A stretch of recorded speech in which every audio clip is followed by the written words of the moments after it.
YTN 라디오 김우성의 생생경제. 애청자 여러분 안녕하십니까. YTN 뉴스 FM 김우성 PD입니다. 오늘 오전 경제계 이슈가 주목된 기아자동차 통상임금 판결 났습니다. 노동자 측의 일부 승소로 1심 결과가 나왔죠. 총 4,223억 원을 지급하라라는 판결입니다. 기아자동차 사측은 즉각 항소 의사를 밝혔습니다. 한 사업장 내로만 봐도 큰 규모의 임금 관련 소송이지만 사회 전체에 주는 파장과 영향력도 큽니다. 쟁점이 무엇인지 또 이 소송을 이끌고 가는 노동계 측의 입장과 태도, 전망은 어떨지 노동법률원 김기덕 변호사 연결해서 얘기 들어봅니다. 종교인 과세 논란도 뜨겁습니다. 경제부총리의 행보도 성큼 나가고 있습니다. 종교인도 수입과 지출이 있기 때문에 똑같이 세금을 내야 된다라는 측면과 종교인의 특수성을 감안해야 된다라는 측면이 있습니다. 그런데 원칙적으로 이 세금 논의가 벌써 50년 넘게 논란이 쌓여 있습니다. 번번이 유예되거나 막혔는데요. 내야 한다라는 목소리가 조금 더 커지는 것도 같습니다. 강남대 안창남 교수 연결해서 이야기 들어봅니다. 홍영만의 뉴스 경제 수업, 오늘은 전화로 만나볼 텐데요. 국가 부채 문제 점점 심각하죠. 나라가 쓰겠다는 돈이 많기 때문에 더 걱정입니다. 어떻게 관리해야 될지 알아봅니다. 2017년 8월 31일 목요일 김우성의 생생경제 지금 시작합니다.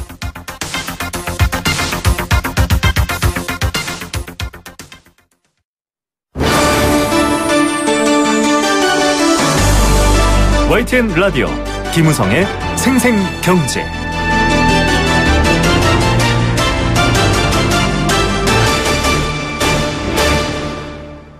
네, 첫 번째 생생 인터뷰입니다. 법원은 기아자동차 통상임금 사건을 두고 근로자 측 일부 승소 판결을 내렸습니다. 4,223억 원, 이 일부를 인정하고 거기에 대한 이자까지 인정한 금액입니다. 사측이 주장한 신의 성실의 원칙은 받아들여지지 않았습니다. 법원의 1심 선고에 대해서 사측은 즉각 항소 의사를 밝히면서 납득하기 어렵다 이런 입장을 밝혔습니다.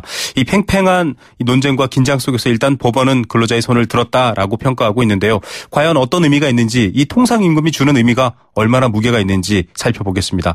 노동법률원 법률사무소 새날 김기덕 변호사 전화로 연결합니다. 변호사님 안녕하십니까? 예, 안녕하십니까? 예, 일단은 통상임금 소송에서 근로자 측 일부 승소 이렇게 결과가 나왔는데요.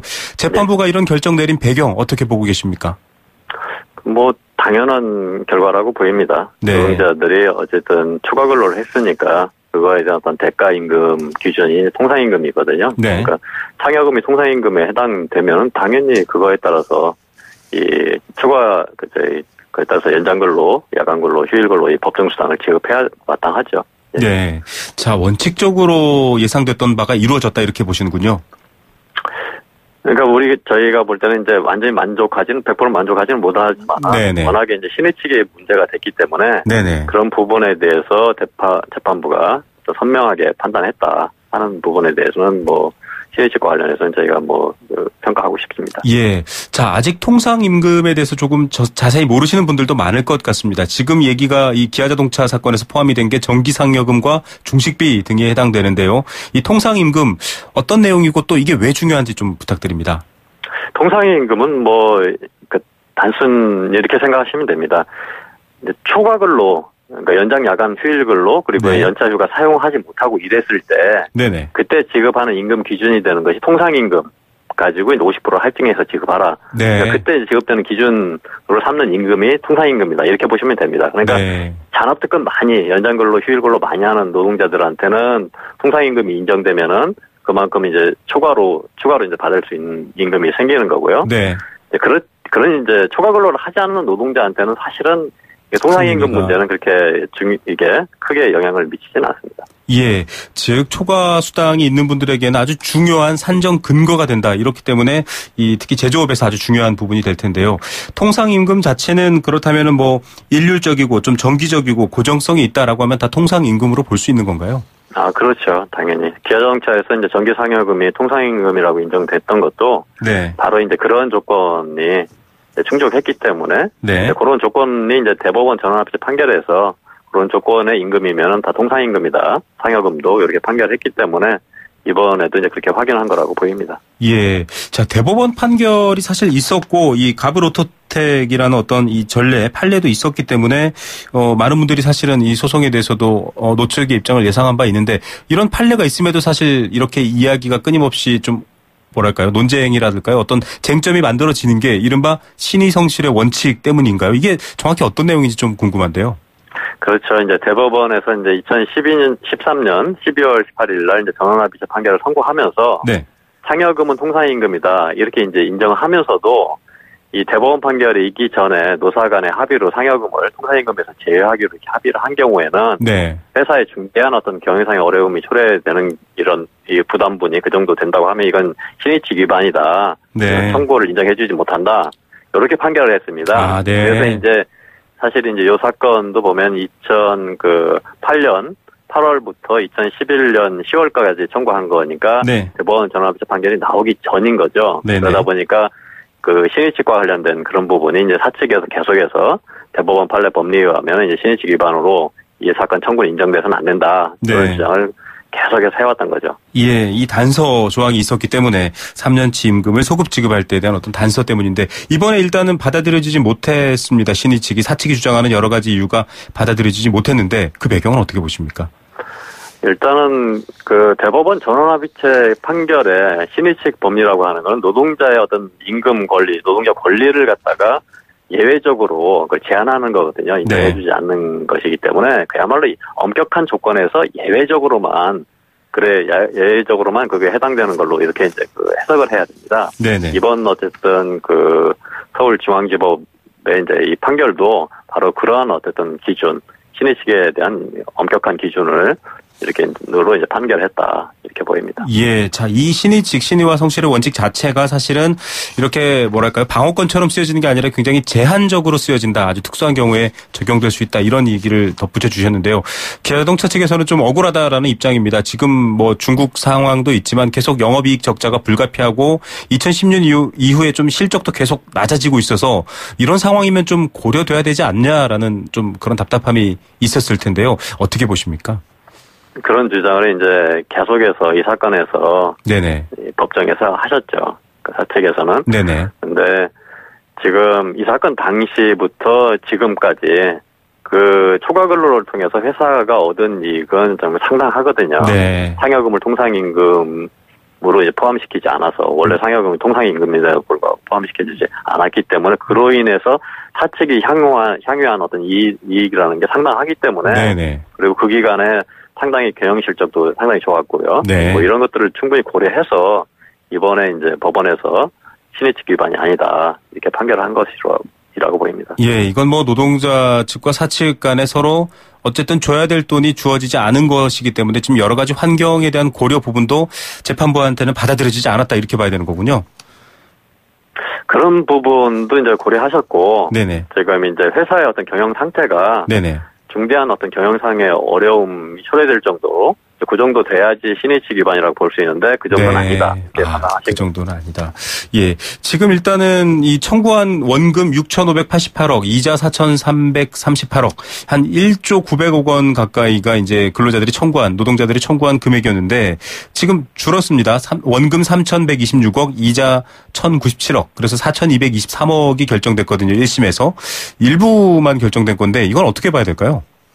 저희가 청구한 것 중에서 통상임금, 상여금 통상임금 해당된다는 요 청구뿐만 아니라 네네. 지금 최근에 와서 이제 논란이 되고 있는 그 휴일 근로가 네네. 토요일 일요일 하는데 휴일 근로가 주 40시간을 초과한 근로이기 때문에 연장 근로수당도 휴일 근로수당 말고도 연장 근로수당도 또 이제 중복해서 지급해야 된다는 그런 주장이 있습니다. 네. 이 사건에서 이제 그 부분에 대한 청구를 저희가 했었고요. 네. 그 부분에 대해서 법원이 이 재판부가 이전부터 해오지 않았기 때문에 네. 인정하지 않는 그런 이제 판단을 한 거죠.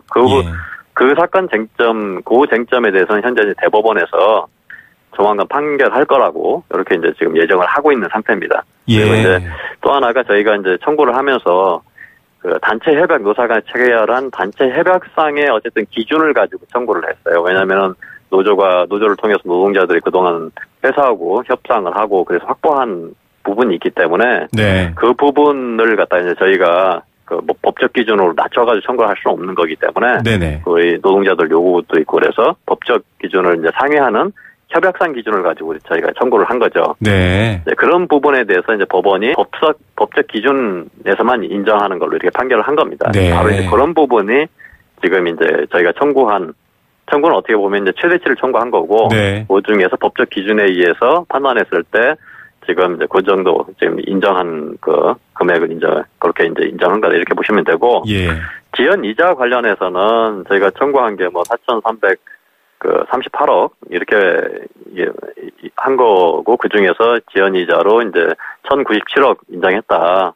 이렇게 이제 이제 판결을 했는데, 그 부분과 관련해서 보면 저희가 청구한 거는 지금 지연 손해금, 그러니까 소촉법상 소송을 하게 되면 이제 이게 지연 이자뿐만 아니라 지연 손해금까지 이제 청구를 합니다. 이게 네. 15%에 해당하는 건데. 네, 이자 같은 거군요. 그 부분에 대한 저희 청구 부분이 이제 포함돼 가지고 지금 이게 4,338억이거든요. 네. 근데 그 부분은 통상적으로는 법원이 판결한 시점부터 그 판결에 따른 이제 불복을 하고 그에 따라서 이행해서 지급하지 않는 피고에 대해서 물리는 그런 이제 그 강제 제도이기 때문에 네. 통상적으로는 판결 시점부터 이렇게 이게 인정을 합니다. 그러니까 네네. 그 부분에 대한 부분이 이자 부분이 뭐 적게 인정됐다 하는 거는 그거는 이제 정확한 말은 아니다 이렇게 보시면 됩니다. 예, 알겠습니다. 일단 여러 가지 이 법적으로 정해지는 것과 좀 실제와의 상황의 어떤 차이 같은 것들도 있었고요. 일단 항소심도 예견됐습니다. 뭐 예상하셨겠지만 일단 당장 항소 의사를 밝혔고 1심 판결이 향후 회사에 미치는 영향을 분석해서 대응방을 강구하겠다 이렇게 얘기했거든요. 이 부분을 좀 고려하면 또 사측이 조금 더 유리한 어떤 논리를 내세울 수 있다 이렇게 보십니까? 어떻게 보시나요? 저희는 지금 이번에 그 중앙지법에서 판결한 것이 대법원이 판시한 신의칙 기준 자체에 따른 판결이라고 보고 있고요. 네. 그러기 때문에 항소심으로 올라가더라도 그 기준을 갖다가 엄격하게 적용하면은 네네. 신의칙 위반이라고 판단되지 않을 거다. 이렇게 네. 기대하고 있습니다. 예, 항소심에 대해서도 역시 그런 맥락이시군요. 일단 뭐 여러 가지 언론에 보도되거나 입장들이 소개가 될 때는 이 추가로 부담해야 되는 인건비, 그다음에 지급하지 않았던 것을 다시 지급하게 될 때의 재개의 부담 이런 것들이 계속 보도가 되고 있습니다. 왜냐하면 다른 업체한테까지도 또 이와 같은 사례가 영향을 미칠 거다라는 우려까지 나오고 있기 때문인데 이런 부분들에 대해서는 어떻게 보고 계십니까? 통상임금 문제는 다른 문제가 아니고요. 네네. 아까 설명드렸듯이 초과 근로를 하는 연장 야간 휴일 근로 연차 휴가 사용하지 못하는 그런 노동자 근로에 대한 대가이기 때문에 네네. 그건 마땅히 법에 따라서 네. 통상임금에 해당하면 지급을 해야 하는 게 맞죠. 네. 그걸 갖다가 지금 지급하지 않기 위해서 여러 가지 어떤 경제적인 부담이 어떻다. 네네. 그런 건 강행법을 위반한 거니까 그렇게 네네. 주장하시면 안 되고요. 네네. 그리고 이제 부담이 뭐 크다. 이게 뭐 몇 조가 되느니 이렇게 주장하는데 사용자 쪽에서 보면은. 네. 근데 그거는 그만큼 그러면은 법을 위반해서 이득을 챙겼다는 거거든요. 네. 그렇게 이게 완전히 내세워가지고 주장할 건 아니라고 보입니다. 예, 어떻게 보면 경제적 부담의 논리가 아니라 이건 법의 논리에서 위법 합법의 부분에서 봐야 될 수 있는 문제다라고도 보시는군요. 그렇죠. 예. 노동자가 받아야 될 자기 임금 권리를 어쨌든 찾는 문제다 이렇게 보셔야 될 것 같습니다. 예. 자, 뭐 많은 관심을 받고 있는 뉴스인데요. 또 향후에 어떻게 전개될지도 계속 지켜보면서 옳은 판단에 대한 기준 여러분들과 함께 공유하겠습니다. 오늘 말씀 감사드립니다. 예, 고맙습니다. 노동법률원 법률사무소 새날 김기덕 변호사였습니다. YTN 라디오 김우성의 생생경제. 함께 느끼는 우리 경제 공감 사전입니다. 여러분들과 함께 이 생생경제의 다양한 이야기들 공감하는 시간이고요. 그 공감이 마치 사전처럼 한 주제에 대한 여러 가지 의견으로 모아질 수 있는 시간입니다. 단문 50원, 장문 100원의 정보 이용료 부과되는 샵 0945번 문자로 참여할 수 있습니다. 참여해 주신 분들 중에서 추첨을 통해 도심 속 꿈의 놀이터 일산 원마운트에서 워터파크, 스노우파크 이용권 선물로 드리겠습니다. 오늘의 공감사전 주제는 신의 성실의 원칙입니다. 줄여서 신의칙 이렇게 앞서도 계속 인터뷰에 나왔습니다. 이게 뭘까? 신의와 성실을 지킨다라는 말 언뜻 들으면 참 좋은 말인데요. 기아차 통상임금 소송 결과에 대해서 살펴봤듯이 신의 성실의 원칙 바로 이 신의칙은 쟁점이었습니다. 법률관계 당사자는 상대 이익을 배려해야 하고 형평에 어긋나거나 신뢰를 저버리는 내용 또는 방법으로 권리를 행사해서는 안 된다라는 게 바로 이 신의칙, 신의 성실의 원칙입니다. 민법 제2조 1항에 나와 있다고 하는데요. 권리의 행사와 의무의 이행은 신의에 쫓아서 성실히 하여야 한다. 권리는 남용하지 못한다. 이런 규정이 있다고 합니다. 의무의 이행이 신의 성실에 반하는 경우에는 의무 이행의 책임을 지게 되는 건데요. 사회 공동생활의 일원으로서 상대방의 신뢰를 헛되이 하지 않고 또 서로 소통할 수 있고 공감할 수 있는 공유할 수 있는 수준의 결과를 내기 위한 원칙 중에 하나일 겁니다. 대법원은 기아차가 주장한 신의 성실의 원칙, 노동자 측에서 어기지 않았다 이렇게 바라봤고요. 그렇기 때문에 노동자 일부 승소의 판결을 들어줬습니다. 여러분들은 이 신의 성실 원칙 어떻게 생각하십니까? 법이 때때로는 딱딱한 것이 아니라 참 묘한 개념도 갖고 있다 이런 생각도 드시죠? 여러분들의 생각도 기다리겠습니다.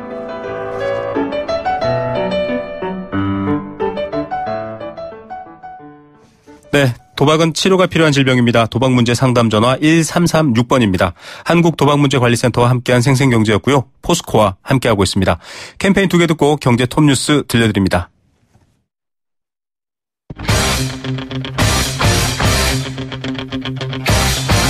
지금 가장 뜨거운 경제 소식. 경제 톱뉴스. 네, 오후 3시 27분 30초 지나고 있습니다. 이 시각 주요 경제 뉴스 알아봅니다. 비즈니스워치 김춘동 기자입니다. 안녕하십니까? 네, 안녕하세요. 많은 분들이 예측하신 대로 결국은 한국은행 기준금리 동결됐네요.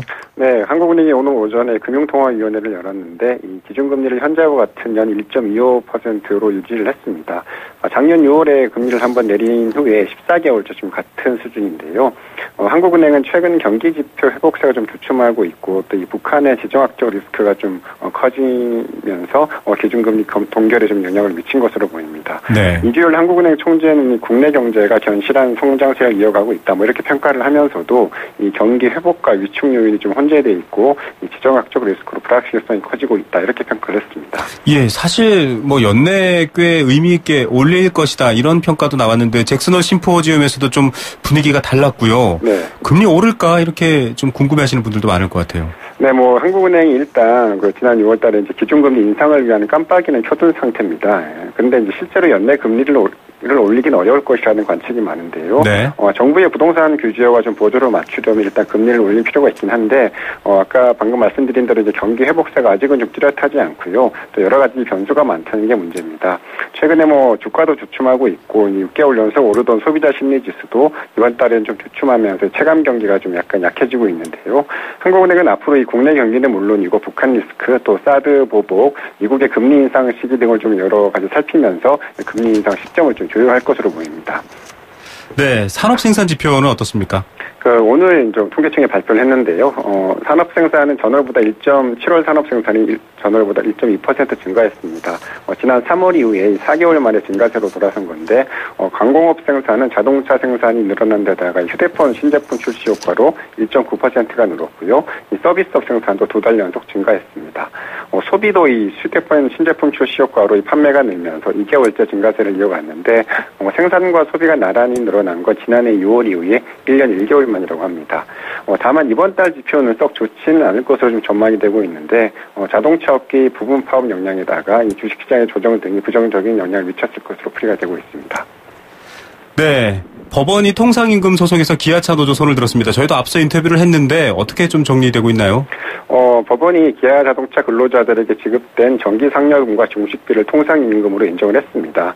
이에 따라서 이제 사측이 상여금과 중식대를 통상임금에 포함을 해서 재산정을 하고 지난 3년간 밀린 4,224억 원의 임금을 추가로 좀 지급하라고 판결을 했습니다. 앞서 기아차 근로자 13명이 2014년 10월에 이 정기 상여금을 비롯한 각종 수당도 통상임금에 포함해야 된다면서 대표 소송을 좀 진행을 했는데요. 이번에 일부 1심 판결에서 주요 항목에서 좀 승소를 한 겁니다. 네. 통상임금이라는 사용자가 근로자에게 정기적이고 또 일률적으로 또 고정적으로 지급하는 임금을 말하는데 각종 이 수당 등을 계산하기 위한 기초가 되기 때문에 여러 기업의 노사협상에서 좀 쟁점이 되고 있습니다. 예, 좀 여러 가지 신의 측 얘기도 나오고 지금 앞서 인터뷰에 다루고 있는데 일단 법원은 노동자 측의 입장을 많이 반영한 것 같아요. 네, 사측은 이 통상임금 적용 범위를 넓히면 이제 추가로 부담해야 될 금액이 최대 3조 원에 달하고 또 이 정기상여금을 통상임금에서 제외하자는 노사 합의 사항이 있었다는 이유로 이를 깨면 이 노사 간의 신의성실의 원칙이 어긋난다고 주장을 했는데 법원은 좀 받아들이지 않았습니다. 앞서 대법원 전원합의체가 이 자동차 부품업체인 가브로토텍 사례에서 비슷한 좀 가이드라인을 제시한 바 있는데요. 다만 이 경우에도 회사 측에 중대한 경영상의 어려움을 초래하거나 기업의 존립 자체를 위태롭게 한다면 추가 수당 요구가 인정될 수 없다고 봤는데 법원은 기아차가 그런 상태는 아니라고 좀 그렇게 본 겁니다. 예, 뭐 여기뿐만 아니라 지금 다른 업계까지 다 초긴장 상태인데요. 해법을 좀 찾았으면 하는 바람도 있습니다. 롯데마트 얘기로 좀 넘어가 볼게요. 중국 롯데마트 추가 자금 수혈도 나선다고요. 네, 이거 롯데마트가 중국 롯데마트와 롯데백화점을 운영하는 홍콩 롯데쇼핑홀딩스에 추가로 긴급 자금을 수혈하기로 했습니다. 3억 달러, 3,400억 원 정도 되는 돈인데요. 롯데마트는 지난 3월에도 1차로 3,600억 원을 지원했었는데 이 자금이 바닥나면서 좀 추가 자금 조달을 좀 결정을 한 겁니다. 롯데마트가 좀 경영난에 처한 건 뭐 다 아시다시피 사드 법에 따른 건데요. 이 중국 롯데마트의 점포가 112개 정도 된다고 하는데 이 중에서 87개 점포의 영업이 좀 중단된 상태라고 합니다.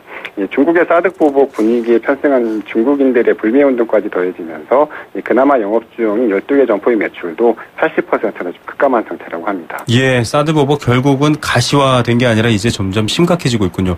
피해 규모는 어떻습니까? 6개월째 지금 이 여파가 지금 이어지고 있는데 지금까지 입은 피해만 5천억 원으로 좀 추산이 되고 있는데요. 연말까지 이어지면 1조 원을 넘어설 것으로 좀 추정이 되고 있습니다. 예. 영업은 사실상 중단된 거나 마찬가지인데 이제 현지 노동법상에서 이 매장 영업이 중단되더라도 현지 종업인들에게 이 임금을 정상임금의 70% 안팎 수준에서 계속 줘야 되고요.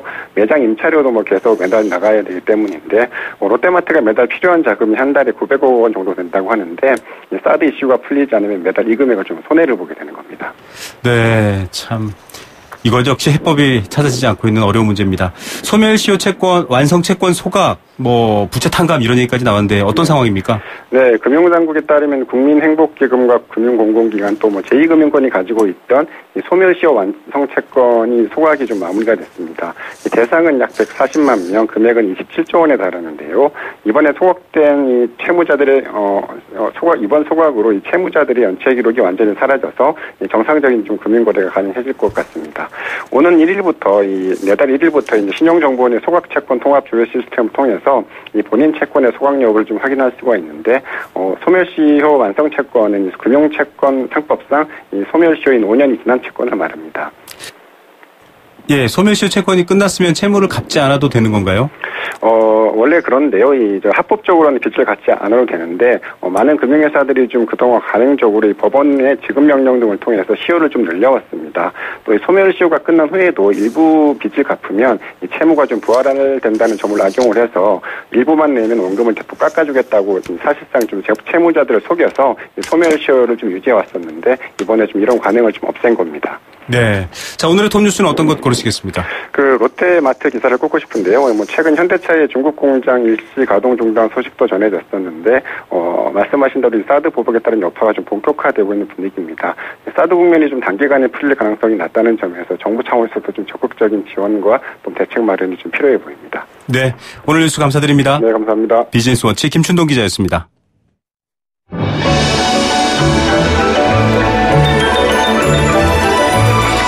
오늘의 경제를 들여다보는 시원한 창. YTN 라디오 김우성의 생생경제 생생인터뷰. 네, 두 번째 생생 인터뷰입니다. 요즘 정부 정책 또 여러 가지 환경, 문화 많은 것들이 바뀌고 있습니다. 패러다임의 변화다 이렇게 읽어내는 분들도 있는데요. 이런 변화엔 돈이 필요합니다. 세금도 역시 벌고 쓰는 방법과 조건이 있는데요. 유독 세금 관련 인터뷰 다른 시기보다 많은 이유기도 합니다. 지난주에도 종교인 과세 논란 한번 짚어봤는데요. 김동연 경제부총리 본격적으로 각 종단의 지도자들 만나면서 가시화되고 있습니다. 종교인 과세 어떤 맥락에서 바라봐야 할까요? 또 논란이 뜨거워지고 내야 한다, 내지 말아야 된다 이런 배경이 생기는 이유는 무엇일까요? 사회적 합의는 또 어떻게 마련해야 될지까지 좀 어려운 점이 많은데요. 세금 전문가 통해서 어떤 것이 핵심인지 좀 이야기 들어보겠습니다. 강남대 경제세무학과 안창남 교수입니다. 교수님 안녕하십니까? 네, 안녕하세요. 일단 이슈의 제목이 종교인 과세라고 부르거든요. 네. 그럼 이게 일반인 과세와 다른 건지 왜 이렇게 이름이 붙었는지 좀 궁금한데 다른 과세는 아니라 역시 똑같은 소득세인 거죠? 네, 맞죠. 종교인이 받는 것은 명칭은 사례금으로 주로 받고요. 네네. 우리 일반 근로자들이 받을 때 그 명칭은 급여 이렇게 받습니다. 네.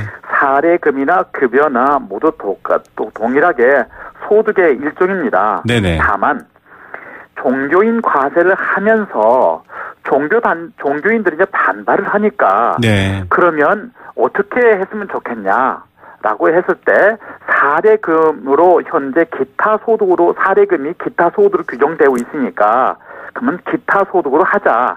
그 대신 그 항목은 종교인 과세로 하자. 종교인 소득으로 하자. 이렇게 해가지고 지금 종교인 과세가 명칭 있게 붙었을 따름입니다. 예. 동일하게 소득은 똑같이 소득인 것이고 네. 따라서 소득이 있으면 당연히 세금을 내야 되는 건 맞습니다. 예. 자, 그간 종교인 과세 문제 나올 때마다 사실 찬반이 계속 뜨거웠습니다. 뭐 일종의 좀 저항도 있었다라고 볼 텐데 갑자기 내지 않았던 세금을 내라라고 하는 것. 그럴 때 보통 조세 저항이 있다 이런 표현을 쓰잖아요. 종교인 과세도 그랬던 건가요? 예, 이것은 약간 역사적으로 우리가 좀 살펴볼 필요는 있습니다. 네. 우리 최근대사 역사에서 일제 식민지대하고 6.25 전쟁까지는 종교가 우리 사회에 절대적으로 일반인으로부터 신뢰를 받았습니다. 하지만 신뢰를 받았기 때문에 소득세, 종교인 소득에 대해서 과세를 하자는 주장이 없었고요. 그것이 관례적으로 유지가 되어 왔습니다. 하지만 민주화가 되고 나서부터 상대적으로 종교의 역할이 줄어들었고요. 또 종교인들이 사회적으로 지탄의 대상이 되는 경우도 많았습니다. 네네. 특히 일부 초고소득을 얻는 종교인들이 등장하게 되면서 네. 왜 이들은 세금을 안 내지라고는 논란이 붙기 시작했습니다. 그렇죠. 네. 그래서 1994년도에는 천주교가 우리는 내겠다라고 했고요. 네네. 지금 논란이 있는 개신교도 네. 사실은 반절 이상은 이미 세금을 납부를 하고 있습니다. 이미 내는 분들이 많은 거군요. 많죠. 네. 그러니까 우리 청취자들이 많이 오해할 것 같은데 다시 말씀드리면 개신교 중에서도 반절 이상은 세금을 내고 있고요. 네네. 일부 보수 단체만 지금 세금을 갖다가 약간 유배했으면 하는 입장이고 불교도 최근에 납부를 하고 있습니다. 네. 그래서 아까 말씀하신 대로 갑자기 내라 하는 게 아니고 네. 몇 차례 이렇게 한 20-30년 가까이 논란이 있다가 네네. 2015년도에 입법을 해서 2018년부터는 내도록 하겠다. 이렇게까지는 현재 온 것입니다. 예, 괜히 이 논란을 듣고 또 종교를 안 갖고 계신 분들 또 혹은 특정 종교에 대한 감정이 다르신 분들이 왜 종교인들을 안 내라고 생각하시면 안 되고요. 이미 많은 분들이 내고 있는데 이걸 좀 전폭적으로 법 제도를 고쳐서 이제 제대로 내게 하겠다 이런 부분에 대한 얘기인데 네. 국회에서 의외로 유예 법안을 내놨습니다. 2015년도에 만들어진 법을 2년 더 유예하자. 2019년까지 김준표 의원을 비롯해서 여야 의원 25명이 내놨거든요. 네. 준비가 부족해서 그렇다라고 하는데 실제 그런가요?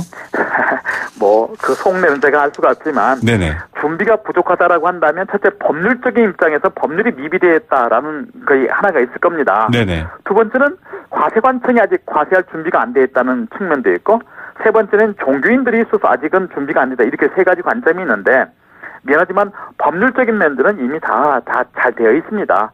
설사 부족한 달자도 부족한 부분은 이번 정기국회에서 보완하면 될 것입니다. 네. 세제상은 전혀 문제가 없습니다. 네. 우리나라 세무행정이 OECD 국가 중에서 탑에 가깝습니다. 아, 네. 그렇기 때문에 세무행정상 준비가 이것도 말이 안 되는 것 같고요. 네네. 문제는 이제 종교인들이 아직은 납부할 준비가 안 돼 있다. 내는 분들이 세금 내는 분들이 준비가 그 자체가 안 돼 있다. 예. 그게 아마 정확한 것이라고 생각합니다. 예, 자, 2015년에 만들어진 법이고요. 조세 시스템도 우수하다 지금 말씀해 주셨습니다. 결국 진짜 배경은 이제 내는 분들의 준비에 일부에서는 이런 얘기도 하고 있습니다. 앞서 말씀하셨듯이 특정 아주 이제 부를 많이 축적한 종교단체의 경우에 재산 규모나 소득이 정확하게 드러나는 걸 굉장히 좀 꺼려하고 있어서 이렇다라는 얘기도 있는데 이것도 일면 타당한 말인가요? 어떻게 봐야 될까요? 그게 아주 정확한 지적입니다. 네. 지금까지는 어떻게 보면 일부 납세를 거부하거나 유예를 주장하는 단체가 어떻게 보면 종교인 특정 1인 중심으로 모든 것이 움직여졌을 가능성이 굉장히 높습니다. 네. 일단 근데 종교인 과세를 하기 위해서는 종교인이 얼마 받는 거는까지 이제 밝혀내야 되는 거 아니겠습니까? 그렇습니다. 그걸 밝혀내는 순간 그동안에 기업체에서 말하는 분식회계라든지 네. 여러 가지 횡령이라든지 네. 또는 각 종교인들만의 차별적인 내용 네네. 이런 것들이 이제 속속들이 밝혀지게 됩니다. 네. 또 종교인에 속한 그 신자들도 이제 그 내용을 알게 되지 않겠습니까? 네네. 그러면 그게 이제 밝혀지는 것이 아무리 봐도 부담스러웠겠죠. 네. 그러니까 유예하자는 주장은 여러 가지 준비가 안 되었다는 것이지만 네. 제가 볼 때는 진짜 문제는 종교인들이 아직 준비가 안 돼 있고 또는 아직 투명한 회계처리를 감당할 만한 수준이 없거나 자신이 없기 때문이 아닌가 생각합니다. 예, 자, 금고문을 활짝 열었을 때 생길 수 있는 비난 부분도 있기 때문에 여러 가지 부분들을 준비하지 못한 상황이다. 안 한 상황일까요? 하여튼 그런 상황인데 일단 종교는 특수하다. 이게 뭐 영리 활동이 아니지 않느냐. 제품을 팔아 이윤을 남기는 게 아니라 이 사람들의 영혼이라든가 여러 가지 이런 부분을 돕는 부분인데 너무 이렇게 세금 잣대 엄격한 것 좀 그렇다. 이런 논리도 있습니다. 이거 어떻게 봐야 될까요? 그렇지는 않습니다. 종교인일수록 더 투명하고 더 정직해야 되는 거 아니겠습니까? 아, 종교인일수록 더 투명하고 정직해야 된다. 예. 네. 종교인이 자기가 납세를 성실하게 이행을 해야 네. 자기 소속 신자들한테도 당신들 똑바로 하라 그런 얘기를 하지. 네. 당신들은 종교인들은 세금을 안 내면서 자기 소속 신도들한테는 세금 제대로 내라 이런 얘기를 할 수가 있겠습니까? 네. 그런 건 말이 안 되는 것 같고요. 지금 문제가 이제 종교 분리 원칙입니다. 네네. 정치가 종교에 대해서 간섭을 하지 않는 대신 종교도 정치에 대해서 간섭을 하지 않겠다. 이게 이제 종교 분리 원칙이지 않겠습니까? 맞습니다. 그런 점 때문에 아직은 미흡하지만 그래도 종교인들의 장부를 과세 관청에다 보는 것은 좀 안 했으면 좋겠다라고 하는 것이 2년 동안 유예를 주장하는 사람들의 핵심인데 네네. 그러나 선생님이 학생한테 숙제를 내줬어요. 네. 그러면 그 숙제 검사를 누가 해야 되겠습니까? 학교 선생님이 해야 되는 거 아니에요? 네네. 그 학교 선생님이 설사 못 믿었다 할지라도 그 학원 강사 선생님한테 숙제 검사를 대응하라. 이건 정말 말이 안 되는 거죠. 원칙 측면에서는 이 종교 기구도 역시 수입과 지출이 있기 때문에 국가 세금 시스템 안에서 좀 공유하고 공개돼야 된다라는 게 중요하군요. 맞습니다. 그 대신 그 세무조사에서도 조심을 해야 될 부분이 있습니다. 그렇죠. 특정 의도로 오해받을 수 있으니까요. 남용이 돼서는 안 된다는 것입니다. 네. 이제 군사 독재 시절에 일부 있었던 얘기지만 네네. 정부 정책에 반대를 했던 천주교에 대해서 한때는 세무조사권을 발동하려고 하는 시도가 있었습니다. 네네. 그러나 그와 같은 것은 이제 당연히 없어야 돼야 되고 정부 정책에 반대하는 종교인을 갖다가 제압하기 위해서 세무조사권을 발동하는 것은 이건 지극히 과세권 남용이거든요. 그런 것은 이제 없애야 된다는 걸 전제하에서 저는 2018년서부터는 정상적으로 시행이 돼야 된다 생각합니다. 예, 이 양측 정부 세금 관련 집행을 하는 정부와 이 종교 단체를 이끌고 있는 종교인 이 두 양측이 모두 받아들여야 될 중요한 원칙이 있다면 뭐 당장 시행되는 게 옳은 것 같습니다. 일단 세금에 대해서 이렇게 좀 어려운 이유가 우리 사회는 아직도 세금에 대한 인식이 좀 뭐랄까요, 미성숙했다라고 할까요? 교수님께서 항상 얘기할 때마다 세금은 뺏기는 것, 내는 게 아니라 내가 받는 혜택이다라고 보셔야 된다라고 하지만 여전히 안 되거든요. 담배세 논란, 뭐 종교인 과세 논란, 다 세금은 좀 피하면 좋지 이런 심리가 있는데 좀 어떻게 바뀌어야 될까요? 예, 그렇지는 않습니다. 앞으로 이제 종교인들 납세를 하다 보면은 이번에 우리 국가 예산이 약 490조 가까이 되잖아요. 네네. 이 중에 복지 예산이 3분의 1입니다. 네. 그러니까 내가 낸 세금 중에 3분의 1은 복지로 돌려받는다는 얘기고요. 네. 종교인들 중에서 제가 볼 때는 약 90% 가까이가 4천만 원 이하의 그 급여를 사례금을 받는 사람들입니다. 네. 이분들은 오히려 국가로부터 커다란 혜택을 많이 받을 수 있습니다. 뭐 근로장려 같은 것들도 받을 수 있겠네요. 예. 네. 종교인이 22만 명으로 추정되는데요. 이 중에서 15% 정도인 2만 6천 명 정도만 세금을 내고요. 네. 85% 정도는 국가로부터 4대 보험에 대한 혜택과 근로장려 세제를 지원을 받을 수가 있습니다. 네. 그러니까 대다수의 종교인들한테는 종교인 과세가 굉장히 도움이 되리라고 저는 개인적으로 생각을 하고요. 네네. 그다음에 대형 종교 초고소득 또는 초대형 종교 집단의 경우에도 이번 기회에 장부를 회계를 투명하게 한다면 훨씬 더 성장하는데 더 도움이 되지 않을까 생각합니다. 과세 관청은 이번 기회에 이런 그 우려를 불식하기 위해서라도 자기네 종교인들만의 회계 시스템, 당부 시스템을 만들어서 간편하게 신고하고 납부하고 최대한 세무조사 간섭을 배제할 수 있는 그런 방안을 마련한다면 저는 얼마든지 종교인 과세는 이렇게 우리나라에서 잘 정착되리라고 생각합니다. 예, 종교 보통 사회 지도층으로 인정받고 추앙받는데요. 그만큼의 역할 할 수 있는 계기 이번에 보여주셨으면 좋겠습니다. 오늘 말씀 감사드립니다. 네, 감사합니다. 강남대학교 경제세무학과 안창남 교수였습니다.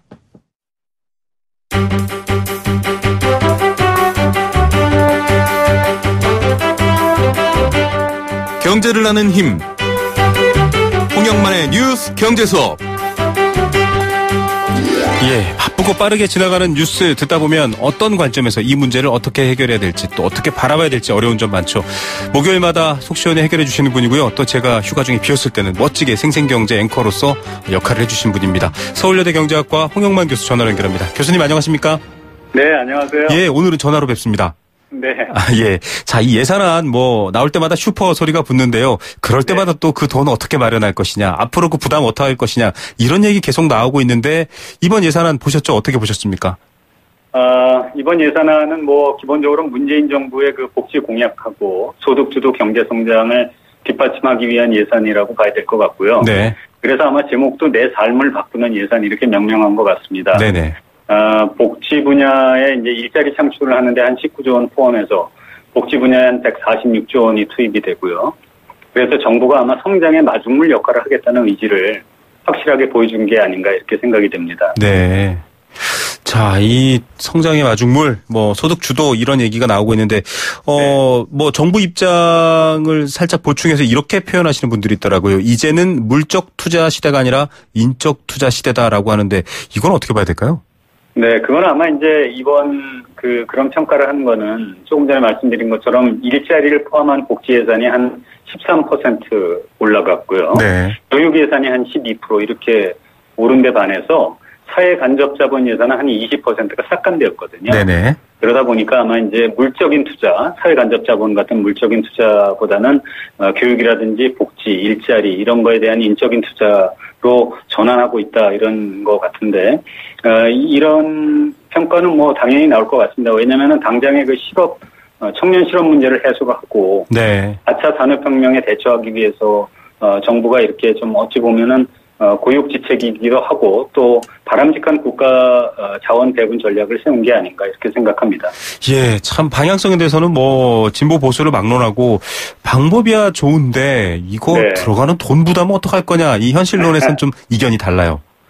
네, 그렇죠. 항상 이제 복지를 늘리려면 기본적으로 재원이 필요한데요. 원칙적으로 이제 현대 국가에서는 이게 세금을 걷어가지고 그 재원을 마련하는 게 원칙인데. 네. 가끔 모자랄 때는 이제 국가 부채를 통해서 이제 재원을 조달하게 되는 거죠. 예, 그러니까 나라도 빚을 내는군요.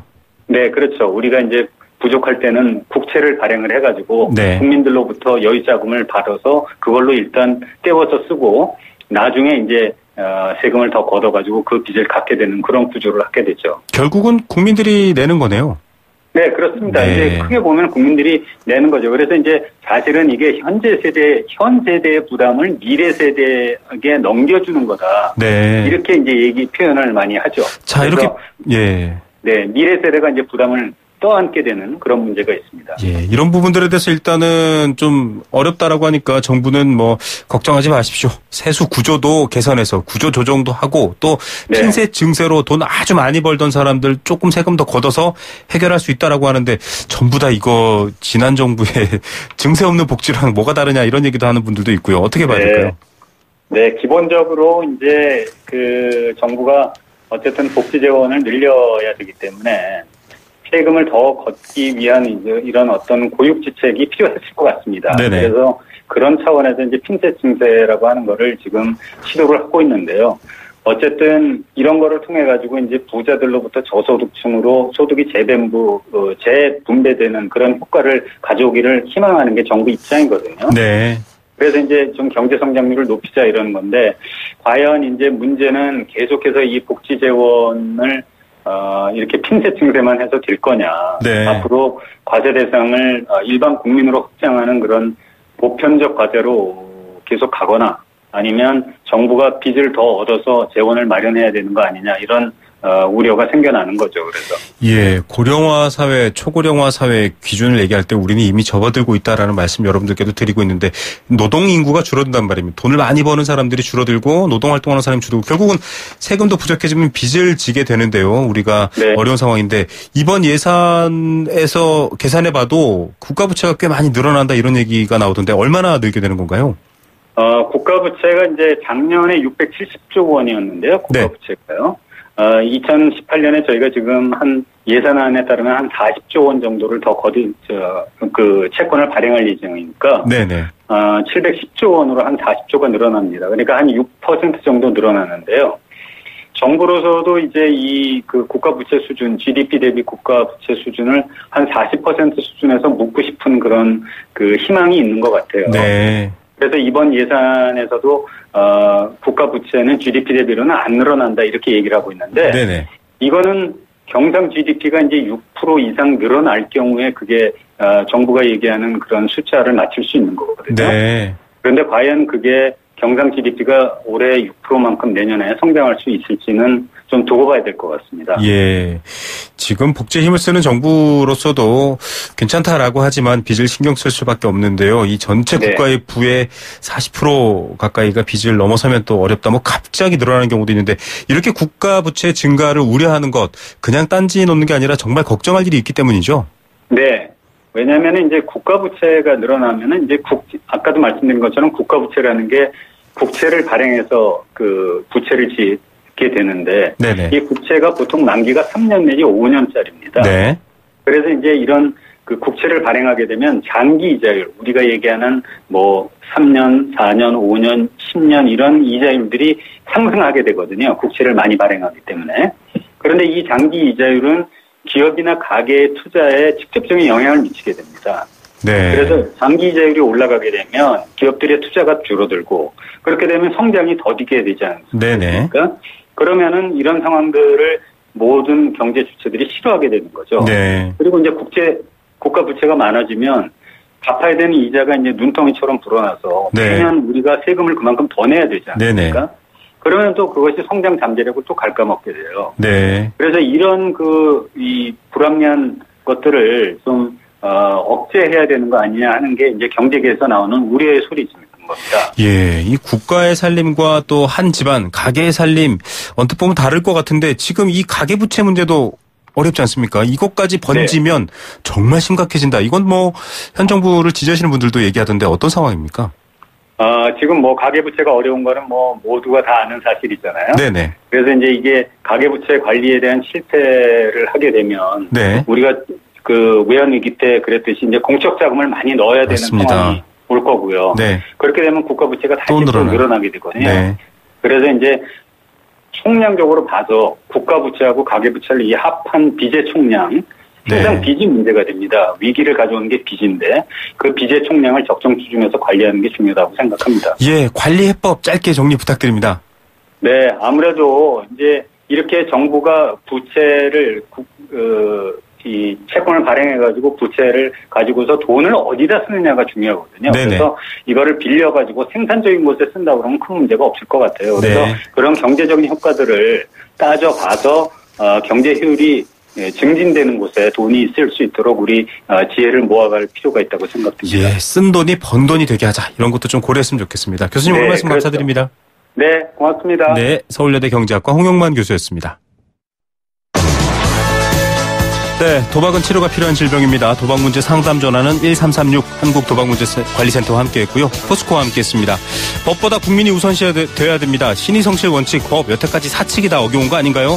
3134-7070님 의견 주셔서 감사드립니다. 내일 오후 3시 10분에 다시 찾아옵니다. 김우성의 생생경제였습니다.